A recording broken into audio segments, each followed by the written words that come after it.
cases because he's busy shuffling that extra land away with ponders or brainstorms. It's not like standard where you just continually curve out and use your mana to the fullest. In this, you have one or two lands the entire game, and you got to take your time. You got to be able to tap out to play Tarmogoyf, and like you said, you might not get to untap after you play Tarmogoyf. So we will see. I'm interested to see Rug or Tommy's Rug Delver opening hand because that really kind of will tell us the pace of the game here. Now, one thing I like about Wells' Rug Delver deck, and innovation that people have been making, to this deck is Gataxian Probe, because information is key in the game of Magic, and if you do have information, especially as a Rug Delver player, it'll help you know when you can afford to tap out, when you can afford not to, what you have to be worried about. If your opponent faking things with all the mana they're adding to their pool. So Gataxian Probe, I think, is going to play a huge role in this matchup for Wells. And we'll see if he's able to draw them. Same thing can be said for Williams, too, because he's got 4 in his deck. So the free, I put in quotes, peak is going to be big in this match. Yep. And life totals semi-relevant in this matchup because, of course, the less life Tommy has, the less tendrils he's going to need to win. Yep. But that doesn't really come into play too often. It comes more into play with hand disruption when you have less resources to battle with, more so than, you say, Force of Wills and Counter Magic.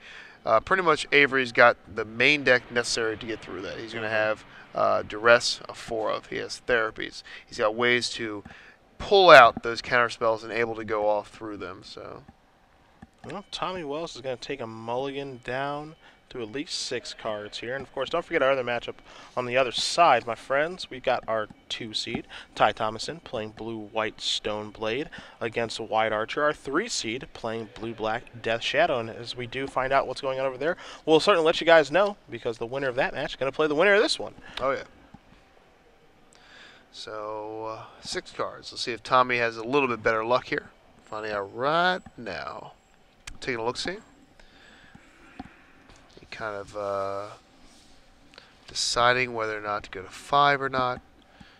Not a good spot to be in if you have to. Yeah, especially with Avery just keeping that 7. He will go to 5. And it's the danger of Legacy, more so than other formats, because you're sacrificing playing lots of land to play more powerful spells. So you have 18 land. And think about it in Standard, how many times you see a 1-land hand and you got a mulligan. Legacy is way worse than that. You got 18 lands in your deck, 19 lands in your deck. You have to look at these 1-land hands all the time and then decide, is it worth it? Can I win with this hand? And a lot of times you can't. So Tommy going to 5 against a 7 kept ad nauseum hand. Tough situation to be in. Yeah, I mean, you mentioned 18 land deck, so it could very easily just been Tommy Wells just looking at his hands and just having no lands and going, hey, it sucks, got a mulligan. I mean, it doesn't happen a ton with Rug Delver, but at the same time, Rug Delver's deck that keeps a lot of 1-land hands because they don't have a choice. They have to. Yeah, your deck is built for 1 land. I mean, obviously 2 land is more required or better anyway, but, you can live off 1. Yeah, I mean, you oftentimes just see him keep a 1-lander. They play their 1 drop, and on turn 2, it's, I hope you don't counter this Ponder. I hope you don't counter this Brainstorm, so I can find my other lands and fetch and do all the jazz that this deck does. Yeah, I mean, Wasteland's another one that just comes in and doesn't really add to your land count, really, because you're too busy destroying their land with it. Yeah. And you're fine with that trade, of course. And we'll see here. I'm looking at his list. I don't see... Yeah, he's got the 1... So he's playing 1 Fork Bolt. Okay, so he has the 5 burn spells, which doesn't seem really relevant in this matchup, but getting Avery's life total down can hurt the ad nauseum plan. Yep. And we don't really see ad nauseum. That's kind of like the plan B of the deck. Yeah. It definitely would rather just kill you with Infernal Tutor or Lines of Diamond using all the rituals and then tutoring up the tendrils that way. So, Polluted Delta getting a sacrifice. Williams going to move down to 19. He's going to go to basic land. I expect to see him search out quite a few basics in this matchup, assuming that he can. Of course, because you don't want to get wastelanded here for no reason, especially when you're playing a 15-land deck. Yep, definitely not. Alright, so Avery, Swamp. Let's see what he's going to do. This probably means Duress is coming. Not many other reasons. And the beauty of being in the top 8 with this deck is that you can blind therapy a lot better when you know exactly what's going on. That's true. You're like, all right, well, and it is Duress. Duress is coming out right now to do some damage here. All right, so the hand, you see a Wasteland, you see 2 copies of Gataxian Probe, a Delver of Secrets, and a Mist Rainforest. So it's actually a really good mulligan at 5. Wow. I mean, it has a Delver. That's a great mulligan to 5. He has 2 lands. Wasteland is actually relevant against this deck. He's got a actual land for Delver. He's got Cataxian Probe for information. So he's got a really, really good hand. You see Avery Williams' hand. He's got 2 Lion's Eye Diamond. He's got a Lotus Petal hanging out over there. So he might be able to go off on turn 2 depending on how things line up here. Yeah. Another good play that Avery did, again, is something that if you play a lot of Legacy, you know what to do. You know what you're playing against. You got to fetch your basic up. And a lot of people, build decks that don't have that kind of capability. Ad Nauseam is one of those decks that has basics of every type and can get through Blood Moon. It can beat that. It can beat Wasteland. And even Stifle, because eventually, if you've tapped out and you get to fetch freely, you'll be able to get your island swamp out. That's really all you need. You see the hand there from Williams. He's got a Duress, an Infernal Tutor, 2 Lion's Eye Diamonds, and a Lotus Petal. So what he can do next turn is he can play Lotus Petal, cast Infernal Tutor, play those 2 Lion's Eye Diamonds, stack Infernal Tutor, sacrifice, and go get Ad Nauseam and cast Ad Nauseam with a black mana floating or whatever color mana he wants to float with the Lion's Eye Diamond and go crazy from there. So we could see a turn 2 kill here, depending on what Wells does. Yeah, and we know that Wells really doesn't have much action to stop it. He's got a Probe. He's got Delver. But those aren't really interactive with what Avery's trying to do. And definitely not going to be enough beef on the board to put a threat on him before he's able to go off here. So I think I'm with you. I think we're going to see a turn 2 kill here. So Delver's going to come into play. Now the only thing here is now Williams knows most of Wells' hand. Now Tarmogoyf was the card that was drawn for the turn for Tommy Wells. Not quite sure what the card that was drawn for the Gataxian Probe.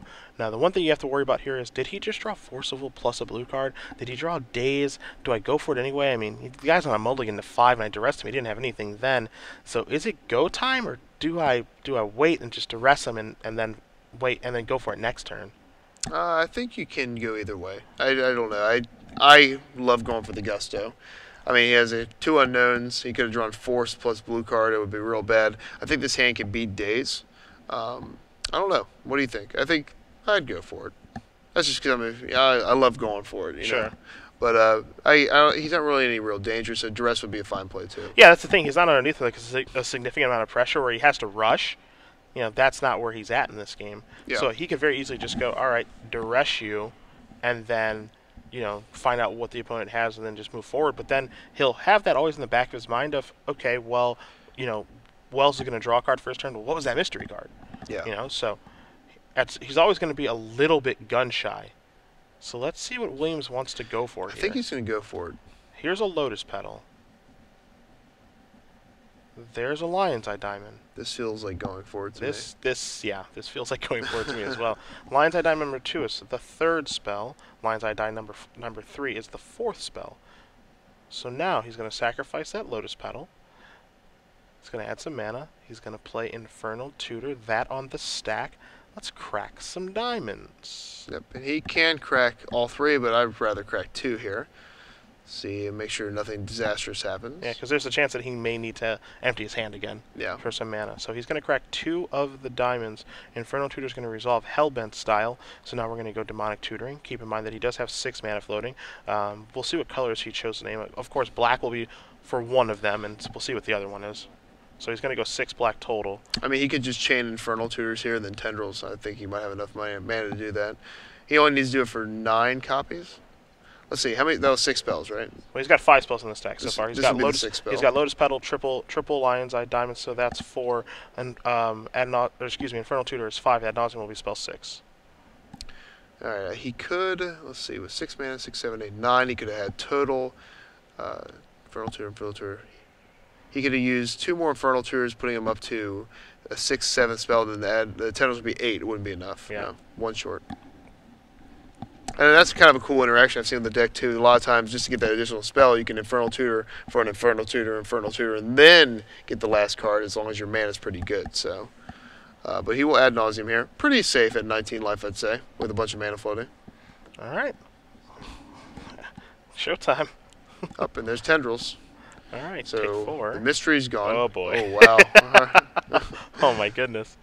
All right, Gemstone Mine. Keep in mind he has not played land yet this turn. Right. And pretty much, I think this is death here already. Preordain. There's another copy of Prina, goes down to 9. Petal down. There's a Ritual, so it's going to put him down to 8. Inferno Tutor puts him down to 6. This is just super dead. I think he's just doing it for 5. good measure at this point to make sure he has enough ammunition. 4. Yeah, and he's got the ammo now, the Lotus Petal, and he hasn't played land yet. So at 4 life, he's going to be able to, because the storm count is at 6. He's going to play Petal to make the storm count be 7. Yeah, before he did this ad nauseum, he could have actually sacked the lines out Diamond 2 to get some more mana. I don't think it's going to be relevant here because I think Tommy is pretty much a F6 at this point. Yeah. I mean, we got triple Dark Ritual in the hand, so there's a Dark Ritual. He's going to use that last black mana floating. So that's be spell number 8. Dark Ritual again is going to be spell number 9. Then we'll have, I mean, he can just go, I mean, this is lethal. There's nothing that he can do. And as he goes, he casts one more Dark Ritual. That's going to be spell number 10, plenty of black mana floating, and he goes reaching for the old Tendrils of Agony, which he pulls forward, and he's going to cast it. Storm count is going to be for 11. That'll be 22, and that is going to do it. So Avery Williams is going to win game number 1 over Tommy Wells, ad nauseum Tendrils, up a game over Rug Delver, which means that we are going to bring it back here to the booth. To the booth. Where Shaheen is going to explain the directions to our premium giveaway, and I'm going to ask you the tough question. Okay, so we have 6 months to give away this time. Giveaway 3, and we'll have a year in the finals, but let's do the 6 months right now. So you need to follow us at SCG Live, hashtag SCG Premium, in order to get paid. So Cedric's going to ask you a question. It's going to be something about either Magic related in this top 8, probably. I won't do sports, I promise. Yeah, no sports here. It could be basketball. Give a little stumperoo here. Yeah. So he's going to ask a question, you answer, just tweet at us, and we will read them, and we'll pick one. It is not speed, it's accuracy, so just make sure you are correct when you tweet at us. All right, the question here has to talk about Avery Williams' deck. You take a look at his sideboard. He's got a 3 of in his sideboard, a green card that he uses to great effect against decks that have blue mana. Also has a tropical island to help put that into play. And if you can name that 3 of green card in his sideboard, hashtag the answer, hashtag SCG Premium. Make sure you're following at SCG Live as well so we can get it over to the winner. And we will announce the winner at the conclusion of our semifinal round. But what we're going to do right now is we're going to analyze these sideboards and bring the match back to you. You've got Tommy Wells' deck list in front of you. I think Tommy wants to play more than a single turn. I think so too. Yeah. I think so. I think he wants to keep it 7 or 6. Going to 5, pretty Also rough. a good idea, yeah. Yeah, that's what I would do if I was him. Flusterstorm. Counterspells are good against this deck. Noted. Yeah. What about Sulfuric Vortex? I mean, this is a maybe card. I mean, it's 3 mana. It's kind of late, but it definitely puts a clock on there as well. Maybe. I'm not really excited about that, though. He has Surgical Extraction, a very good card against his deck. That one. Grafdigger's Cage. Also, Red Elemental Blast. That can stop a few things. It can stop like Ponders and Brainstorms. I don't know how good that might be as well. And then I've seen this come in, but this is like a desperation card. I don't think he's going to bring this in.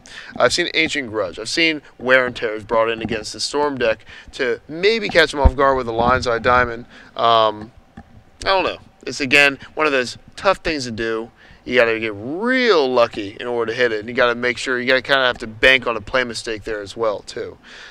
So I do see the counterspells coming in. I do see the blast coming in maybe to deal with a couple of the cantrips, and surgical instructions definitely, but I don't see the other cards coming in. So how about on the other side here? Take a look over here. You've got 2 copies of Abrupt Decay, 2 Chain of Vapors, 2 Slaughter Packs, a Surgical Extraction, a Cabal Therapy, a Massacre, a Tendrils of Agony, a Tropical Island of Caracas, and 3 copies of Carpet of Flowers.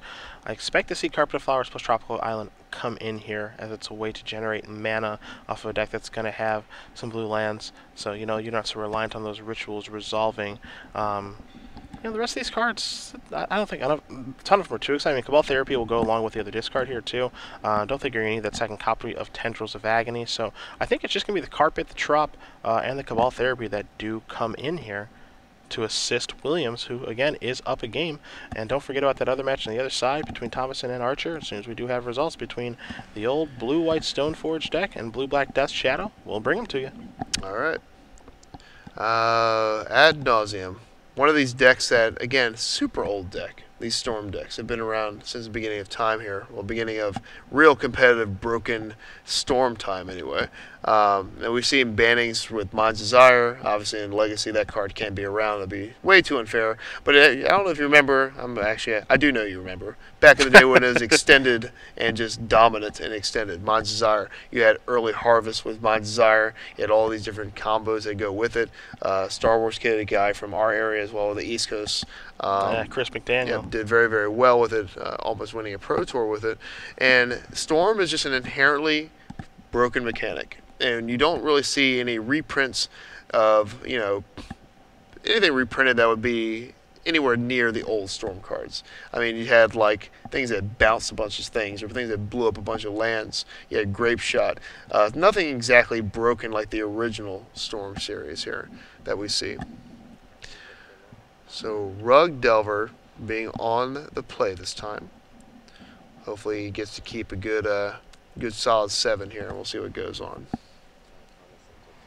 Quick update, Ty Thomason, who did defeat Wyatt Archer once already. He's your 2 seed, Archer's your 3 seed. Well, he did it again. He's up a game so far, so we'll see if he can take down the match. As you see, both players are shuffling up and getting ready for game 2 in front of us here. So everyone's this match. I got a feeling they might have to battle Ty Thomason, who again has not lost a match yet today. I know that you, again, DC, next weekend, you're playing some version of Stoneblade. And, we haven't seen that deck have a lot of success on the Open Series circuit for a little while, but maybe all it took was True Name Nemesis to bring it back on the map, because Ty Thomason has been dominant this weekend. Yeah. I mean, the card is great. We've seen it in action. If there were any doubts before, those doubts have been quickly dispelled because it just cannot be killed. A lot of decks just have no inherent answer to it, so we'll see if it holds true here in this top 8 and see if he gets through and makes it to the finals. Alright, so shuffling up for game 2. What kind of hand does Tommy Wells want to see? Delver.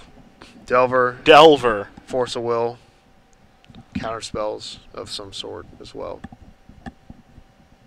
It's so important for him to get off to a good start with the Delver and Nimble Mongoose, but preferred threat is Delver, obviously, because it's probably going to become a 3-2 very early, much sooner than Nimble Mongoose has Threshold, and then you can apply the pressure, force the action from the Ad Nauseam Tendrils player to run into your Dazes and your Spell Piercers, your Fluster Storms, your Force of Wills, and then kill them. That's the whole plan of this matchup, but he needs to get off to a good start. He needs to get a threat into play, and if you have to choose one of those one-mana threats, it's all about one of my least favorite cards in Magic history. Yeah. Delver of Secrets. Definitely up there in my least favorite as well. I played on the enemy team playing Mono Blue Wizards, but that was the only time I ever casted the little guy. And, I felt a little dirty afterward. Not gonna lie. Felt a little like I played a blue Curd Ape. Kind of feels like. Just flying and better in every way. Gataxian Probe going to start things off, so it's the info game. Here we go. We've got a Scalding Tarn, a Ponder, a Duress, a Probe, a Carpet of Flowers, Underground Sea, and a Gemstone Mine. I actually like this hand a lot from I Avery. do too, actually. I was actually thinking the exact same thing. It seems kind of like actionless. But the Carpet of Flowers, once you get that out against Tommy, you don't really have an answer to get rid of it. It's just going to sit there and add mana to his mana pool regularly there. The Duress obviously gives you the answers you need to remove Force of Will and other countermeasures from his hand. And the Probe, you get to see his hand, and Ponder, of course, digs. I like Avery's hand a lot here. All right, let's see what Tommy does on his first turn. He's going to say, go. You cannot go for the Carpet of Flowers, and I think you have to probe first and make sure there's no Stifle in your future. And we all see the Stifle right there at the very beginning of his hand. Tommy has it the whole time.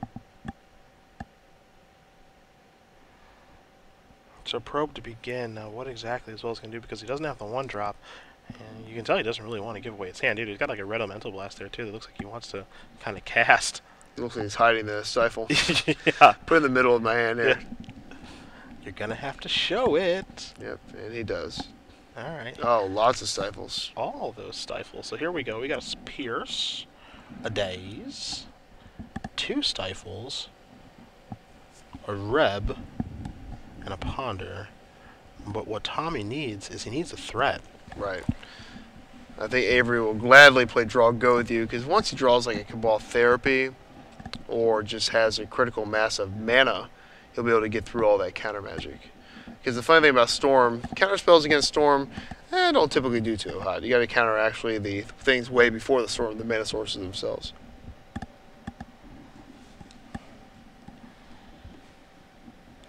So let's see how Avery wants to proceed here.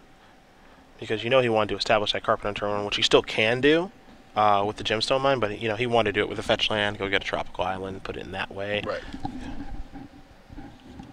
So he's actually going to play fetch land here. He's going to think. And see what he does. He drew a ritual for turn, so he's got even more mana. All the mana you could possibly want. Alright, Avery, what you going to do? He's going to say go. I mean, once you play that fetch land and don't play the gemstone cavern, or mine, excuse me, you're not going to have any other plays that turn. Because you can't fetch it and walk into Stifle. Knowing Tommy doesn't have a second land, too, you can't really play draw go for too long when you're stuck on that one land. And we mentioned Rug Delver's used to having one land, but usually you have, he's going to fetch here. Hopefully Avery fetches in response. Oh, he does not. Oh, no. So he's opening himself up to getting stifled here. Alright, whatever Tommy does with this land, Avery really needs to ditch that fetch land and then get a land in response. Maybe he's afraid of getting a dual land here and then getting wasteland, if maybe Tommy drew a wasteland for turn, but that would have to be right off the top and a wasteland, Yeah. Much more likely that Tommy has a card draw spell and he might just, need that land there to do a main phase in order to potentially hit a second land to have one untapped for the Stifle still.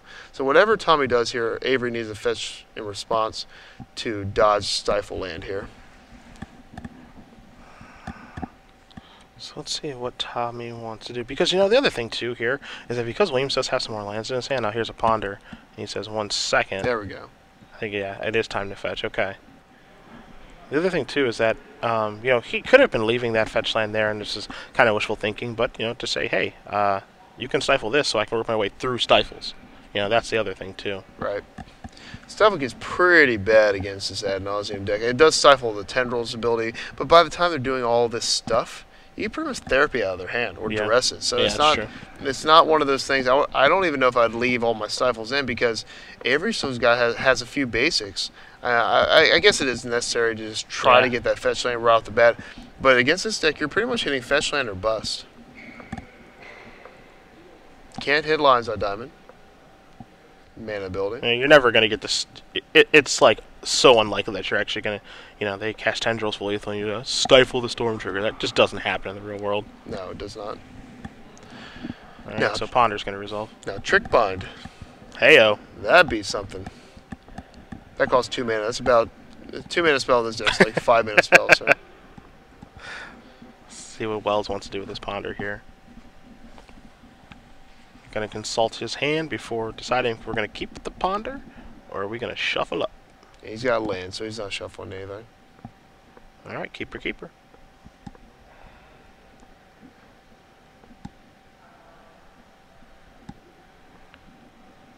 Alright, turn 2 for Avery.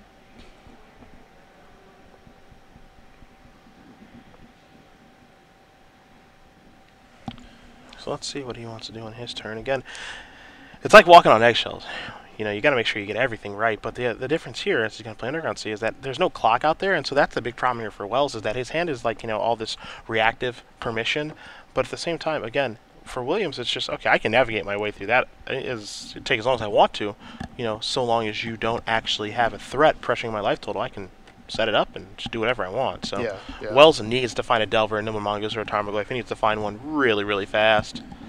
And actually, the top card of the library was none of those cards. Yeah. That was land. And I mean, he did need land to be fair. But yeah, like you said, he's going to need to add a threat to the board pretty quick or he's in trouble. Ponder going to be cast here from Williams. Are we going to have a fight over this? We're going to see a daze take place? I don't like this at all. I'm a little bit surprised by that. Only because, those days are pretty invaluable later in the game. Yeah. I think he's going to be happy to pay for this, right? Pay 1, yeah. No problem. Cool. I'll wait another turn if I Yeah. have to. Yeah. They used another counterspell on this ponder. That's great. So, all right. 1, 2, and 3. Abrupt Decay, 2 other cards here for William. See if he likes either of those cards.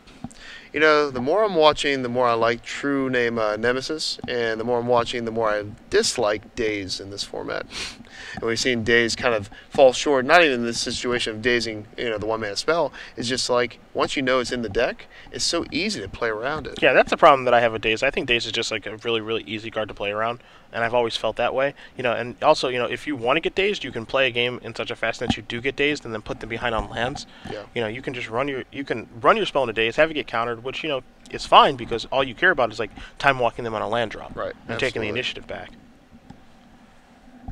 So now Williams is ahead on the lands as Wells is going to play out a Delver of Secrets. So that's a big draw there because he needs a threat so bad.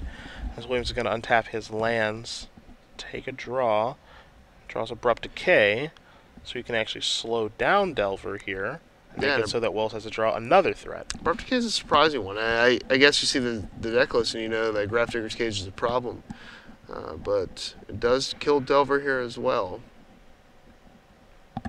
And let's see, he's going to have a Duress this turn to kind of see where he's at, and that is what he's going to do. Avery, again, doesn't really have a lot of the combo stuff. He's got a bunch of rituals, he's got some mana. He does have, it looks like an Infernal Tutor and a Brainstorm. So he can pretty much go pretty deep here with those rituals, but he has to get rid of that Brainstorm. We've seen players kind of go all in with his deck and then say, oh, I actually have a card still in my hand with this Infernal Tutor, and I cannot get rid of it. So gotta make sure you're all in here, especially when you don't have a Lion's Eye Diamond to ensure that that's going to happen.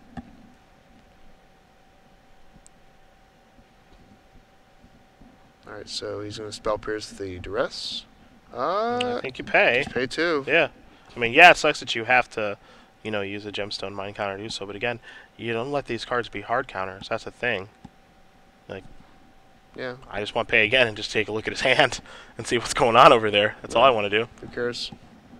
Pay 2. I'm at 17 life. The Delver's not killing me anytime soon. Definitely a matchup where you use your life total as a resource. Yeah, I guess he's thinking maybe I just want to play Carpet of Flowers and say, fine, you got it. Yeah, I mean, I guess I understand that thought, but it's just like, this Spell Pierce, I mean, it's not actually countering my spell, so if it's not actually countering my spell, then, like, make him have another counter spell. Yeah, I would pay 2. I want to see the hand. Yeah, well, here's Carpet of Flowers. It's like, add mana. Free mana for days. He's going to read it, and we probably should get Carpet of Flowers on the screen here. It's not exactly a real, popular card. It is in Legacy now. It's a staple in the Ad Nauseam deck. But for many players that have been, new to the game, it's something that you might not see all the time. So during your main phase, you may add to X mana of one color to your mana pool, where X is the number of target or islands target opponent controls. Rogue Delver happens to have all islands, so it's going to add mana per land there. Yeah, Red Elemental Blast is going to get turned over here for Wells. Now, the interesting thing about Carpet of Flowers is during your main phase, it does not say which main phase, so that triggers on both main phases, which is the important thing to keep track of. But you can only use it once on the turn. So if you go to main phase 1, Carpet trigger goes in the stack. You say, I'm not going to use it. Do some stuff, go to main phase 2, use the Carpet trigger. Carpet trigger goes in the stack, use it in main phase 2 is what you can do. So it's a card that you really have to know how to use because it is worded in an odd manner. So here's a Brainstorm here from from Williams. Alright, and Brainstorm again will be good. Kind of Red Elemental Blast this. Won't matter, actually. Avery has the tools to win already. I think since he didn't pay for that Duress, he's going to actually be kind of cautious. He has Infernal Tutor, he's got Rituals. You can't really go wrong with that because you can really dig deep, and then you can either get a Pass in Flames and win that way, or you can go the route that he chooses to go pretty often, is with Ad Nauseam. We've seen Avery pretty much have opportunities to use something besides Ad Nauseam, but he seems more comfortable with that way to win. And so far it's worked for him. So Brainstorm going to resolve here a couple ponders, stuff of that nature. So he's got to put 2 cards back. Probably wants to keep at least 1 ponder in his hand so he can ponder and potentially shuffle here. So we'll see exactly how he wants to set things up. Don't forget that Carpet is out there Carpet is out there too, excuse me. So I'm not sure if that has been triggered yet this turn or not, as we are currently in main phase 1. This is also a situation, Shaheen, where you actually need to announce which main phases you're in and the Carpet trigger as well. Gotta be careful. Especially when you're playing with old sweet cards like this. Alright, Avery putting a couple back. Not in... there is some need for speedy play, of course. There's Delver on one side, you know. But he still has time. He has an abrupt decay where he can stop the onslaught at any point.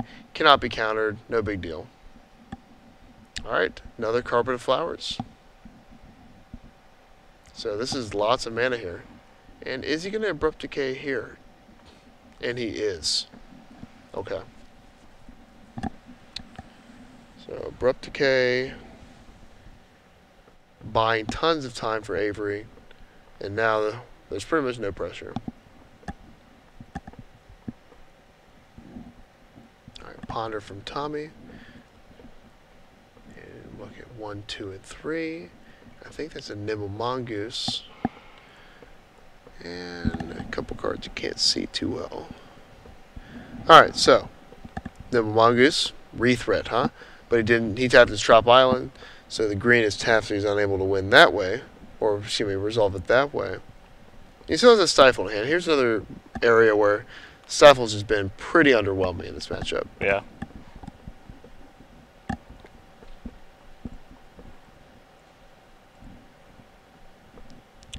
Alright, and he says go. Did he play his land for turn? He drew Wasteland. I don't think he played land. He's had the same two lands out the whole time, I'm pretty sure. There's a Ponder on this side too.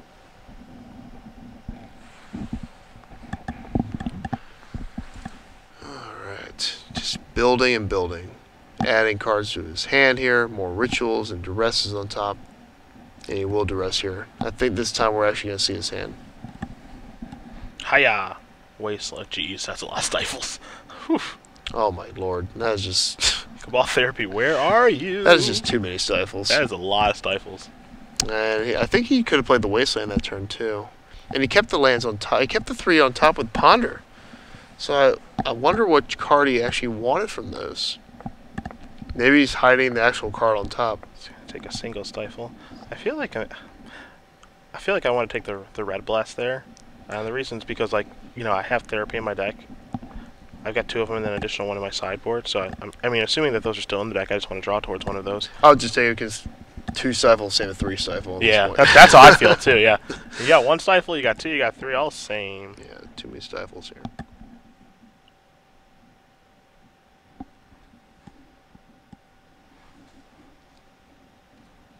Alright, so we're just Carpet of Flowers definitely gives Avery the amount of mana he needs. Yeah. At any point he can just overwhelm Tommy with mana advantage, but then, you know, he has rituals too. I think he's just going to go for it right here at 14 life, and I wouldn't mind doing this as well. So he's actually writing down spell count here. Yeah, he's going to go for it here. So he's going to go ritual, and then he's going to cast Infernal Tutor, get Ad Nauseam, and then try to win that way. Yeah, that's what I think, and I think that's the best. He's got 2 black and 2 blue.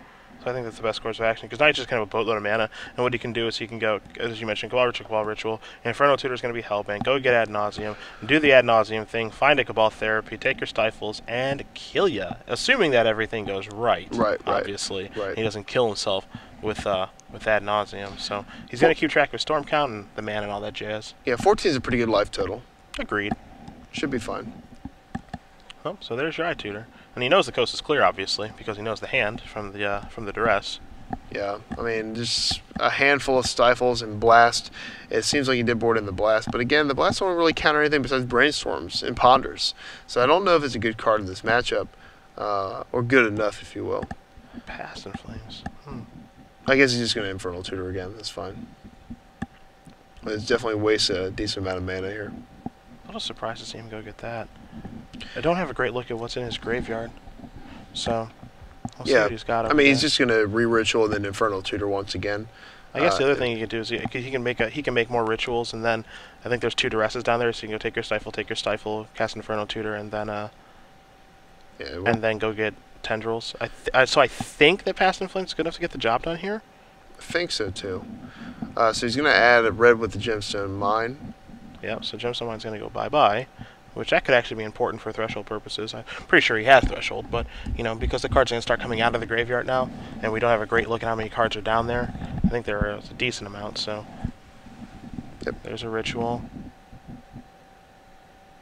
So he's going to start here with Cabal.